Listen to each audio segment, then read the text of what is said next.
Yeremia pasal 6 ayat 22 sampai pasal 8 ayat 13. Beginilah firman Tuhan. Sesungguhnya suatu bangsa akan datang dari tanah utara, suatu suku bangsa yang besar akan bergerak maju dari ujung bumi. Mereka memakai panah dan tombak, mereka bengis, tidak kenal belas kasihan. Suara mereka gemuruh seperti laut, mereka mengendarai kuda, berlengkap seperti orang maju berperang, menyerang engkau hai putri Sion. Kami telah mendengar kabarnya, tangan kami sudah menjadi lemah lesu. Kesesakan telah menyergap kami kesakitan seperti perempuan yang melahirkan. Janganlah keluar ke padang, dan janganlah berjalan di jalan, sebab pedang musuh mengamuk, kegentaran datang dari segala jurusan. Hai putri bangsaku, kenakanlah kain kabung dan berguling-gulinglah dalam debu. Berkabunglah seperti menangisi seorang anak tunggal, merataplah dengan pahit pedih. Sebab sekonyong-konyong akan datang, si pembinasa menyerangmu. Aku telah Aku telah mengangkat engkau di antara umatku sebagai penguji. Engkau harus tahu bagaimana menyelidikinya, dan harus menguji tingkah langkah mereka. Semua mereka adalah pendurhaka belaka, berjalan kian kemari sebagai pemfitnah, sekaliannya mereka berlaku busuk. Puputan sudah mengembus, tetapi yang keluar dari api hanya timah hitam, tembaga dan besi. Sia-sia orang melebur terus-menerus, tetapi orang-orang yang jahat tidak terpisahkan. Sebutkanlah mereka perak yang ditolak, sebab Tuhan telah menolak mereka. Firman yang datang kepada Yeremia daripada Tuhan bunyinya, berdirilah di pintu gerbang rumah Tuhan, serukanlah di sana firman ini dan katakanlah, dengarlah firman Tuhan, hai sekalian orang Yehuda yang masuk melalui semua pintu gerbang ini untuk sujud menyembah kepada Tuhan. Beginilah firman Tuhan semesta alam, Allah Israel. Perbaikilah tingkah langkahmu dan perbuatanmu, maka aku mau diam bersama-sama kamu di tempat ini. Janganlah percaya kepada perkataan dusta yang berbunyi, ini baik Tuhan, baik Tuhan, baik Tuhan. Melainkan jika kamu sungguh-sungguh memperbaiki tingkah langkahmu dan perbuatanmu, jika kamu sungguh-sungguh melaksanakan keadilan di antara kamu masing-masing, tidak menindas orang asing, yatim dan janda, tidak menumpahkan darah orang yang tak bersalah di tempat ini dan tidak mengikuti Allah lain yang menjadi kemalanganmu sendiri, maka aku mau diam bersama-sama kamu di tempat ini, di tanah yang telah kuberikan kepada nenek moyangmu, dari dahulu kala sampai selama-lamanya. Tetapi sesungguhnya kamu percaya kepada perkataan dusta yang tidak memberi faedah. Masakan kamu mencuri, membunuh, berzina, dan bersumpah palsu, membakar korban kepada Baal, dan mengikuti Allah lain yang tidak kamu kenal. Kemudian kamu datang berdiri di hadapanku, di rumah yang atasnya namaku diserukan, sambil berkata, kita selamat, supaya dapat pula melakukan segala perbuatan yang keji ini. Sudahkah menjadi sarang penyamun di matamu, rumah yang atasnya namaku diserukan ini? Kalau aku sendiri melihat semuanya, demikianlah firman Tuhan. Tetapi baiklah pergi dahulu ke tempatku yang di Silo itu, di mana aku membuat namaku diam dahulu. Dan lihatlah apa yang telah kulakukan kepadanya karena kejahatan umatku Israel. Maka sekarang, oleh karena kamu telah melakukan segala perbuatan itu juga, demikianlah firman Tuhan, dan oleh karena kamu tidak mau mendengarkan, sekalipun aku berbicara kepadamu terus-menerus, dan kamu tidak mau menjawab, sekalipun aku berseru kepadamu, karena itulah kepada rumah yang atasnya namaku diserukan dan yang kamu andalkan itu, dan kepada tempat yang telah kuberikan kepadamu dan kepada nenek moyangmu itu, akan kulakukan seperti yang telah kulakukan kepada Silo. Aku akan melemparkan kamu dari hadapanku, seperti semua saudaramu, yakni seluruh keturunan Efraim, telah kulemparkan. Tetapi engkau janganlah berdoa untuk bangsa ini, janganlah sampaikan seruan permohonan dan doa untuk mereka, dan janganlah desak aku, sebab aku tidak akan mendengarkan engkau. Tiadakkah engkau melihat apa yang dilakukan mereka di kota-kota Yehuda dan di jalan-jalan Yerusalem? Anak-anak memungkut kayu bakar, bapak-bapak menyalakan api dan perempuan-perempuan meremas adonan untuk membuat penganan persembahan bagi Ratu Sorga, dan orang mempersembahkan korban curahan kepada Allah lain dengan maksud menyakiti hatiku. Hatikukah sebenarnya yang mereka sakiti? Demikianlah firman Tuhan. Bukankah hati mereka sendiri sehingga mereka menjadi malu? Sebab itu beginilah firman Tuhan Allah. Sesungguhnya murkaku dan kehangatan amarahku akan tercurah di tempat ini, ke atas manusia, ke atas hewan, ke atas pohon-pohonan di padang, dan ke atas hasil tanah. Amarah itu akan menyala-nyala dengan tidak padam-padam. Beginilah firman Tuhan semesta alam Allah Israel. Tambah sajalah korban bakaranmu kepada korban sembelihanmu dan nikmatilah dagingnya. Sungguh, pada waktu aku membawa nenek moyangmu keluar dari tanah Mesir, aku tidak mengatakan atau memerintahkan kepada mereka sesuatu tentang korban bakaran dan korban sembelihan. Hanya yang berikut inilah yang telah kuperintahkan kepada mereka. Dengarkanlah suaraku, maka aku akan menjadi Allahmu dan kamu akan menjadi umatku. Dan ikutilah seluruh jalan yang kuperintahkan kepadamu supaya kamu berbahagia. Tetapi mereka tidak mau mendengarkan dan tidak mau memberi perhatian, melainkan mereka mengikuti rancangan-rancangan dan kedegilan hatinya yang jahat, dan mereka memperlihatkan belakangnya dan bukan mukanya.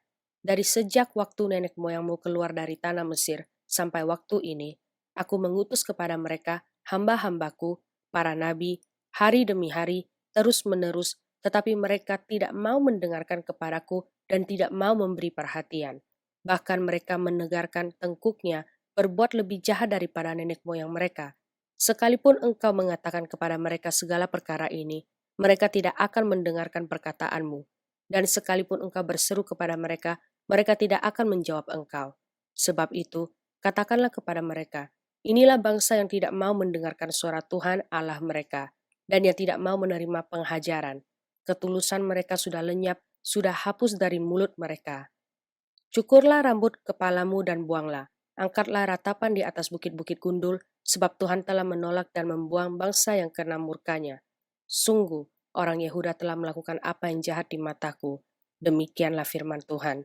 Telah menempatkan dewa-dewa mereka yang menjijikkan di rumah, yang atasnya namaku diserukan ini untuk menajiskannya. Mereka telah mendirikan bukit pengorbanan yang bernama Tofet di lembah Ben Hinnom untuk membakar anak-anaknya lelaki dan perempuan. Suatu hal yang tidak pernah kuperintahkan dan yang tidak pernah timbul dalam hatiku. Sebab itu, sesungguhnya waktunya akan datang. Demikianlah firman Tuhan bahwa orang tidak akan mengatakan lagi Tofet dan lembah Ben Hinnom, melainkan lembah pembunuhan. Orang akan menguburkan mayat di Tofet karena kekurangan tempat, bahkan mayat bangsa ini akan menjadi makanan burung-burung di udara serta binatang-binatang di bumi dengan tidak ada yang mengganggunya.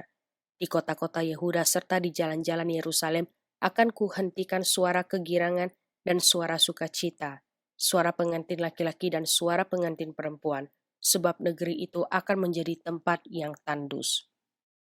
Pada masa itu demikianlah firman Tuhan, tulang-tulang raja-raja Yehuda, tulang-tulang pemuka-pemukanya, tulang-tulang imam-imam, tulang-tulang nabi-nabi dan tulang-tulang segenap penduduk Yerusalem akan dikeluarkan dari dalam kubur mereka dan diserahkan di depan matahari, di depan bulan dan di depan segenap tentara langit yang dahulunya dicintai, diabdi, diikuti, ditanyakan dan disembah oleh mereka. Semuanya itu tidak akan dikumpulkan dan tidak akan dikuburkan. Mereka akan menjadi pupuk di ladang. Tetapi semua orang yang masih tinggal dari kaum yang jahat ini akan lebih suka mati daripada hidup di segala tempat kemana aku mencerai-beraikan mereka. Demikianlah firman Tuhan semesta alam. Engkau harus mengatakan kepada mereka, beginilah firman Tuhan. Apabila orang jatuh, masakan ia tidak bangun kembali? Apabila orang berpaling, masakan ia tidak kembali? Mengapakah bangsa ini berpaling-berpaling terus-menerus? Mereka berpegang pada tipu, mereka menolak untuk kembali. Aku telah memperhatikan dan mendengarkan mereka tidak berkata dengan jujur. Tidak ada yang menyesal karena kejahatannya, dengan mengatakan, apakah yang telah kulakukan ini? Sambil berlari semua mereka berpaling seperti kuda yang menceburkan diri ke dalam pertempuran.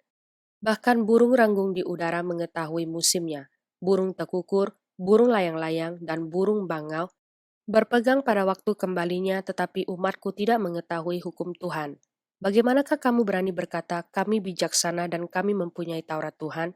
Sesungguhnya, pena palsu penyurat sudah membuatnya menjadi bohong.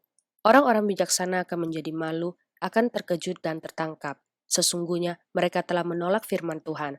Maka kebijaksanaan apakah yang masih ada pada mereka? Sebab itu aku akan memberikan istri-istri mereka kepada orang lain, ladang-ladang mereka kepada penjajah. Sesungguhnya dari yang kecil sampai yang besar, semuanya mengejar untung. Baik nabi maupun imam, semuanya melakukan tipu. Mereka mengobati luka putri umatku dengan memandangnya ringan. Katanya, damai sejahtera, tetapi tidak ada damai sejahtera. Seharusnya mereka merasa malu sebab mereka melakukan kejijikan, tetapi mereka sama sekali tidak merasa malu dan tidak kenal noda mereka. Sebab itu mereka akan rebah di antara orang-orang rebah, mereka akan tersandung jatuh pada waktu mereka dihukum, firman Tuhan. Aku mau memungut hasil mereka, demikianlah firman Tuhan. Tetapi tidak ada buah anggur pada pohon anggur, tidak ada buah ara pada pohon ara, dan daun-daunan sudah layu. Sebab itu aku akan menetapkan bagi mereka orang-orang yang akan melindas mereka. Mazmur pasal 119 ayat 25 sampai ayat 27. Jiwaku melekat kepada debu, hidupkanlah aku sesuai dengan firman-Mu. Jalan-jalan hidupku telah aku ceritakan dan Engkau menjawab aku. Ajarkanlah ketetapan-ketetapan-Mu kepadaku.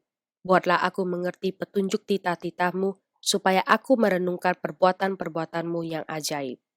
Amsal pasal 24 ayat 30 sampai ayat 34. Aku melalui ladang seorang pemalas dan kebun anggur orang yang tidak berakal budi. Lihatlah, semua itu ditumbuhi onak, tanahnya tertutup dengan jeruju, dan temboknya sudah roboh. Aku memandangnya, aku memperhatikannya, aku melihatnya dan menarik suatu pelajaran. Tidur sebentar lagi, mengantuk sebentar lagi, melipat tangan sebentar lagi untuk tinggal berbaring. Maka datanglah kemiskinan seperti seorang penyerbu dan kekurangan seperti orang yang bersenjata. Kolose pasal 3 ayat 18 sampai pasal 4 ayat 18. Hai istri-istri, tunduklah kepada suamimu sebagaimana seharusnya di dalam Tuhan. Hai suami-suami, kasihilah istrimu dan janganlah berlaku kasar terhadap dia. Hai anak-anak, taatilah orang tuamu dalam segala hal, karena itulah yang indah di dalam Tuhan. Hai bapak-bapak, janganlah sakiti hati anakmu, supaya jangan tawar hatinya. Hai bapak-bapak, janganlah sakiti hati anakmu, supaya jangan tawar hatinya. Hai hamba-hamba, taatilah tuanmu yang di dunia ini dalam segala hal. Jangan hanya di hadapan mereka saja untuk menyenangkan mereka, melainkan dengan tulus hati karena takut akan Tuhan. Apapun juga yang kamu perbuat, perbuatlah dengan segenap hatimu seperti untuk Tuhan dan bukan untuk manusia. Kamu tahu bahwa dari Tuhanlah kamu akan menerima bagian yang ditentukan bagimu sebagai upah. Kristus adalah Tuhan dan kamu hambanya. Barang siapa berbuat kesalahan, ia akan menanggung kesalahannya itu, karena Tuhan tidak memandang orang. Hai tuan-tuan, berlakulah adil dan jujur terhadap hambamu. Ingatlah, kamu juga mempunyai Tuhan di sorga. Bertekunlah dalam doa dan dalam pada itu berjaga-jagalah sambil mengucap syukur. Berdoa jugalah untuk kami, supaya Allah membuka pintu untuk pemberitaan kami, sehingga kami dapat berbicara tentang rahasia Kristus yang karenanya aku dipenjarakan. Dengan demikian aku dapat menyatakannya sebagaimana seharusnya. Hiduplah dengan penuh hikmat terhadap orang-orang luar. Pergunakanlah waktu yang ada. Hendaklah kata-katamu senantiasa penuh kasih, jangan hambar, sehingga kamu tahu bagaimana kamu harus memberi jawab kepada setiap orang. Semua hal ihwalku akan diberitahukan kepada kamu oleh Tikikus, saudara kita yang kekasih, hamba yang setia dan kawan pelayan dalam Tuhan. Ia kusuruh kepadamu dengan maksud supaya kamu tahu akan hal ihwal kami dan supaya ia menghibur hatimu. Ia kusuruh bersama-sama dengan Onesimus, saudara kita yang setia dan yang kekasih, seorang dari antaramu. Mereka akan memberitahukan kepadamu segala sesuatu yang terjadi di sini.